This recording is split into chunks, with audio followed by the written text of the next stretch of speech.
আগে দেখাও। হযরত মুসা আলাইহিস সালামের কথা মতো তারা আগে জাদু দেখালো। তাদের হাতের কাছে যা ছিল, ধুলা বালি লাঠি ঠেঙ্গা যা কিছু ছিল সবগুলো ছেড়ে দিল। সবগুলি জাদু মন্ত্রপুত হয়ে গিয়ে এর থেকে বড় বড় বাঘ হলো, সিংহ হলো, সাপ হলো, আর হযরত মুসার উপরে ঝাঁপায় পড়তে লাগলো, দৌড় দিল। হযরত মুসা আলাইহিস সালাম সাময়িকভাবে একটু ভয় পেয়ে গেলেন।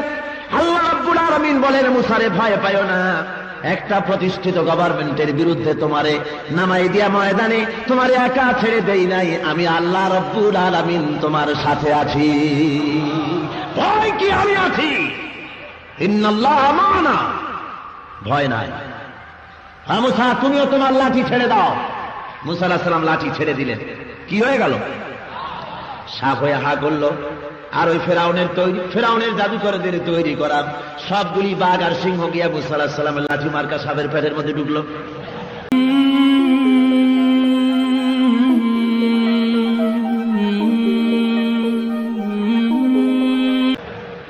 জাদুকরেরা চিন্তা করলো, সর্বনাশ করেছে, আমরা যেটা দেখিয়েছি ওটা হলো জাদু, কিন্তু মুসা আলাইহিস সালাম যেটা দেখালেন এটা কিছুতেই জাদু হতে পারে না। সমস্ত জাদুকর সেজদায় পড়ে গেল। সেজদায় পড়ে গেল না, ফাউলকিয়া, সেজদায় ফেলানো হলো। আল্লাহু আকবার। সেজদায় ফেলে দেওয়া হয়েছে, সেজদায় পড়ে নাই। কে ফেললেন সেজদায়?